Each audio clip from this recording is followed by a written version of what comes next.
Salutations, every pup, and welcome to Chapter 24 of the Traffic Light Trio by Itslivybear. This is the PODFIC's Baton Pass, so Chapter 23 was read by Plant83, and Chapter 25 will be read by PinMyPodFix. You can also find the previous and next chapters on the playlist, which will be linked at the end and beginning of this video. Without further ado, let's jump on into it. Sorry, I'm a little tired today, so I'm probably not gonna do voices. Chapter 24. Rescue plan, but, bigger than last time. Chapter summary. We get to see the lead up to the last chapter and past that, since we're gonna get the actual rescue. Author's notes. Pacing? Who's she? Anyway, with this chapter out of the way, this should pick up a bit, but sick and spirits are a lot easier to write for right now, LMAO. This time, Momo was doing the planning. As class president, she had unanimously been assigned to the captain's seat, able to delegate as she saw fit. A quick message to May, and everything gathered in her hospital room before she was to be discharged, and the plan took shape. Running interference with the adults would be Aoyama, Sato, Koda, Ojiro, and Toru, with Toru being a contact point in case the teachers caught on and tried to stop them, for a little bit of warning. With both Aoyama and Ojiro still injured from the villains, mostly gas, but thankfully that villain had been captured, they had a reason to still be in the hospital, where Aizawa was. Regretfully, the man had gotten injured protecting Izuku, and had a few nasty burns. Still, if he tried to go out and join the raid team, he would be held back. No need to let him get worked up knowing his students were out there doing something reckless. But really, it wasn't even that reckless. The villain distraction team was incredibly strong. Disregard why they had a villain distraction team in the first place. It's fine. For speed and ability to get in and out, the hecklers were Ida, Mina, and Sero. The heavier hitters were Mei, paired with Denki, and Ejiro, with Jiro double-teaming from the recon and ground team. That team, other than Jiro, had Shoji, Tokoyami, and also technically Mei, up until they actually encountered villains, when she would move on to full offense. This was also where Momo would be stationed. Then, for the most important team, there was the retrieval team. Built for aerial mobility, it was comprised of Uraraka, Tsu, Bakugo, and Monoma, with the copied powers of Uraraka, Bakugo, Todoroki, and Denki. Mobility and firepower, to ensure they got away, and enough strength to grab both people. Right, Momo hummed. To Kamino we go! They all got on the train, Mei running checks on the address to hack into the surrounding security cameras.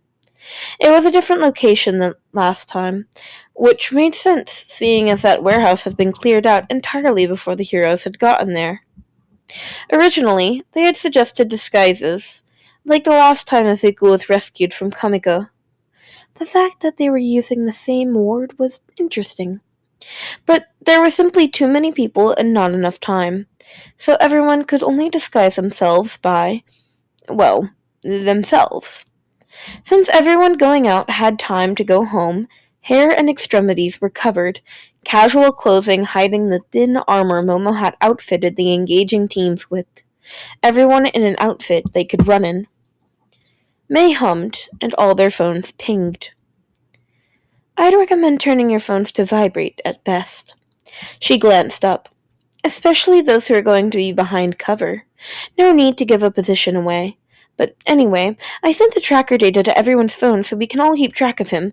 There are a few trackers scattered in places other than Kamino, but most of them are centered at that location, so it's safe to assume those are the other things of his I've put trackers in or on.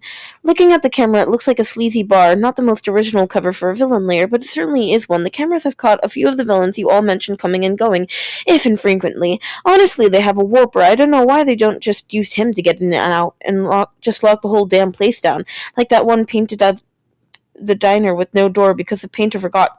May. The inventor nodded at Mina. Right, sorry, okay. That's the location. If he moves more than 50 feet from that spot, it will ping you again. That means if the villains move him, or we do. Captain? Momo nodded. With those with eyes on the fight will issue an alert if it's not the retrieval team getting them out. We are operating under the assumption that Shinso is also in the same place as Izuku is. Prioritize rescue over villain apprehension. Ejiro slammed his fist into his opposite palm. No one messes with our green light! The train slid to a stop, arriving at the same station the smaller rescue party had used about 2 months prior, and they set out, Momo at the head. Right, let's get him back. For a bar, it was a rather central location in the downtrodden block of buildings, which made surrounding it fairly easy. Shoji and Jiro could both pick up sounds of movement, and Mei got radio chatter to confirm the heroes were moving in 30 minutes. Hopefully, they could be in and out in that time and let the heroes clean up the villain's mess. But if not, well, that's why they covered identifying features as best as they could. Monoma sniffed haughtily. May I bother the four of you for a hair? Midoriya pointed out to me that I don't need living cells, and I have tested that hair will work. That will save all of us from having to renew contact if this goes over 5 minutes. Uraraka, Denki, and Bakugo all handed over hairs. Monoma raised an eyebrow at Todoroki. Well? Todoroki blinked. I wonder if the side of my head matters. Mina snickered. Sounds like Dr. Mito is rubbing off on you, but we really don't have time for this. Give him one of each if you're worried. Taking the 2 hairs, Monoma tucked them all into a pocket, secure for the most part, in case he needed them. The team split up, getting in position, and the mobile team lighted on a neighboring building. Monoma and Uraraka floating them up. Sue gave Momo one last nod before they ducked down to wait. Ejiro, Denki, and Mina were very ready for some demolition. Sure, Todoroki, Sero, Ida, and even Mei would be helping too, but the actual busting down of the wall and causing the initial distraction fell to them. Mina had perfected her infiltration swipe, and Eiji was more than ready to bust it down. Denki, of course, had already found the fuse box and was ready to drain the block entirely. No point giving them anything to work with. Mina swiped a palm over the wall of the bar, eating through the brick but not enough to give anything away, and nodded back at the recon team. Shoji held up 6 fingers, signaling 6 villains inside, and Jiro deliberately pressed a call button on her phone, making sure everyone saw. Oh yeah, this was going to be good. Shoji strained his ears just as Kyoka did, picking out the different voices and subtle movements of the people inside. 7 total voices, one of them definitely Izuku, so worst case scenario, 6 villains. They exchanged a glance, and they nodded at each other. Kyoka turned to her phone as Shoji held up the fingers to the mobile team, and the Heckle team, glancing up to get a nod from Momo. She raised her hand high and pressed the call button in a gesture that could not possibly go unnoticed by anyone looking for the signal, and the phone rang. After 2 rings, someone picked up the phone, and Kyoka grinned. Hi there, this is Jiro. I'm the distraction. Eiji didn't even waste a moment before the wall was broken and then chaos reigned. Chaos shaped like 20 angry students. Izuku let One For All flood his veins and popped the restraints off his wrists as soon as the wall busted in. They hadn't thought to mitigate his quirk this time, and for that oversight, he was grateful. He didn't bother trying to get Shinso out of his own restraints, since he didn't want to hurt the other boy and really didn't have anything to cut the ropes with, but just heaved the taller boy over the shoulder and chair and all. Izu! Izuku grinned at Ejiro and sprinted out, spinning briefly to yell over his other shoulder. See you around, Shigaraki and crew! Magni pouted. Oh, no you don't. He felt himself getting yanked back and yelped, tossing Shinso at a surprised Ida, who had run in a second before, and felt spun to try and face Magnet. A wall of ice became between him and the villain before he could get too close, and he bent his legs to bounce off of it as soon as the magnetism wore off. Todoroki huffed. "You should worry about us." Dobby clicked his tongue. "Endeavor's little masterpiece, huh? I think you should play with me instead of Big Sis Mag." He uncurled blue fire in his palm, and Todoroki immediately shifted targets. Twice scrambled to his feet and tossed out his tape measure, trying to hook it around Izuku, but it was taken out by a stretch of tape and yanked aside. "Hey!" Sero yelled as he swooped in.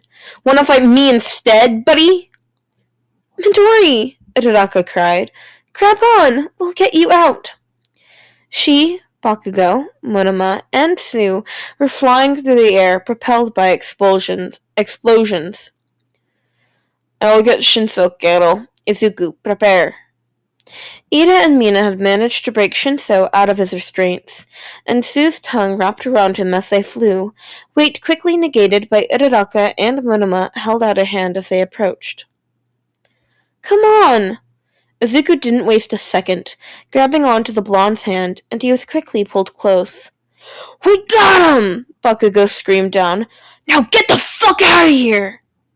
May cackled, beating Mr. Compress over the head one last time before activating the hover boots.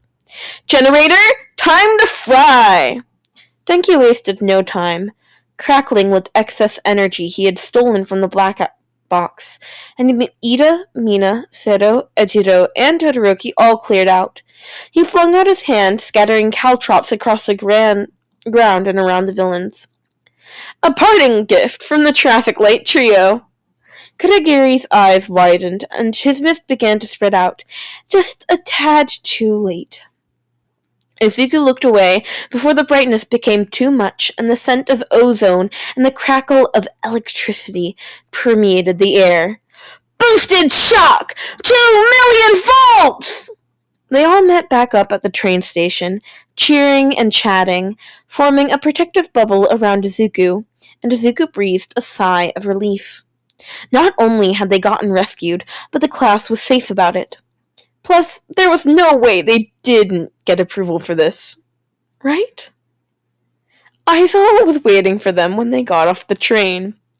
He was still wrapped in bandages in places, but he wasn't a complete mummy, and everyone could see his glare.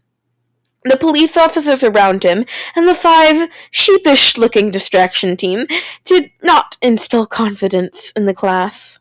Plus Monoma and May. And a few of them tried to get back on the train, but it was so horribly, inconveniently, already leaving the station. They were trapped, and Aizawa was pissed. "Give me one reason why I shouldn't expel the lot of you and arrest you at the same time." The class erupted into indignation, but Momo stepped forward and it quieted down. Aizawa stared her down with a raised eyebrow, but she met his gaze head-on, back straight and posture perfect. "As you can see," she said primly, "not a single one of us is injured, and we rescued both classmates while doing so."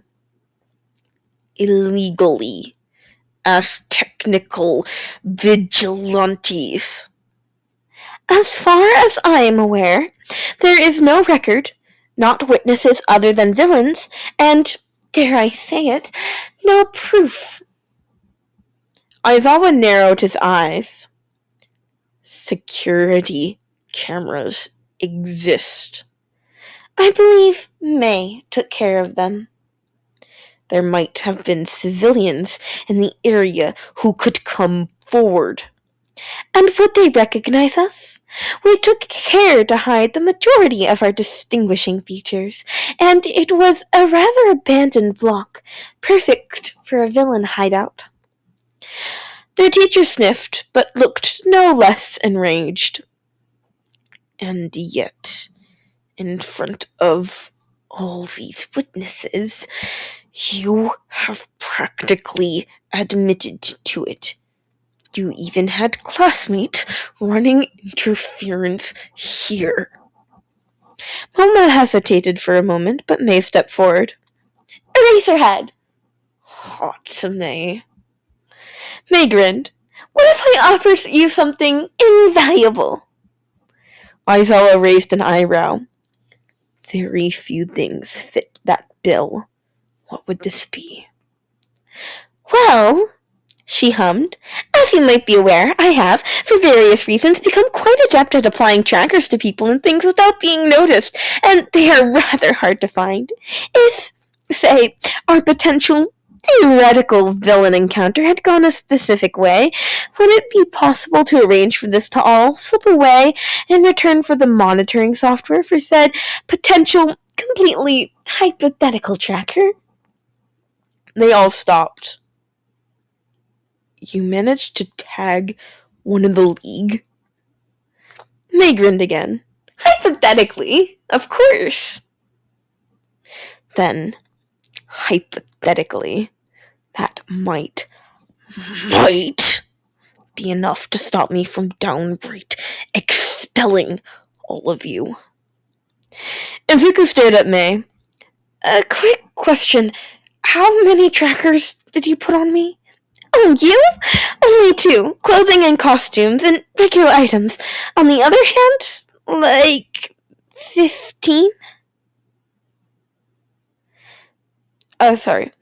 On you, only 2. Clothing and costumes and regular items? On the other hand, like 15. Izuku groaned. Monoma tugged him a little closer. Oh, come on, Midoriya. You already knew she was crazy, and this ensures that the next time you get inevitably kidnapped, we can find you. We just have to look for the odd trackers out. Aizawa hummed. Hatsune, add in his trackers, and we have a deal. Done! Izuku shot his head to look at his teacher. Betrayed. Todoroki let out a breath. Hatsune, may I also? She cackled. I will be offering it to classmates at a discount of only 1,000 yen. Todoroki nodded. Guys! Izuku whined. As glad as I am that we are both no longer kidnapped and also none of you are getting expelled, you really don't have to track me. Yeah, we do. The other 15, 16 counting Aizawa, chorused in unison. And Izuku put his head in his hands. He loved them, but honestly, this was going on for too long. I mean, Mina shrugged. If the villains stop kidnapping you, we won't need to use it ever. Izuku grimaced. If I could get them to stop, I would. Shigaraki said he just grabbed me because it was funny. Denki groaned. Does that mean we're gonna have to do this again, then? Later? No, Aizawa said sharply. Next time you go on an extrajudicial rescue mission without a license, I can and will expel you. Ejiro perked up. So we just need a license, then. Aizawa pinched the bridge of his nose and sighed. All of you except Midoriya, Shinso, and Hatsune go home. Don't talk about this if you know what's good for you. Hi, Sensei! Author's notes. Damn, I wonder what art could possibly be next. No foreshadowing or prior knowledge here, honestly. This makes me want to laugh out loud. Anyway, that's it for chapter 24. I hope you all enjoyed. I ended up doing voices, kind of. I hope I sounded pissed enough to be Aizawa. I hope I sounded like I was, like, just seconds away from killing this group of students. Not because, like, I hated them, but because whatever. Please go show the original author, I think, Itslivybear some love. And please leave me a comment. I love, love, love reading your comments. They make me so, so, so happy. Please leave me specifically hate comments, and I will shout you out in my next PODFIC Baton Pass chapter.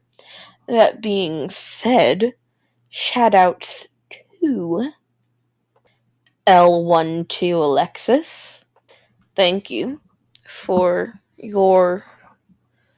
I mean, it really was kind of nice, but you said the word hate, so hate comment. Yes, thanks. Much thank for person you. Yeah, I'm tired. It's 6:32 in the morning. I did not sleep. I actually forgot I had to do this chapter and stayed up all night, and then I was literally about to go to bed when Pinmai was like, "Did you post the chapter?" And I was like, "Shit," you know? Anyway, I hope you all enjoyed, and I will see you all next time. Bye-bye, Pops!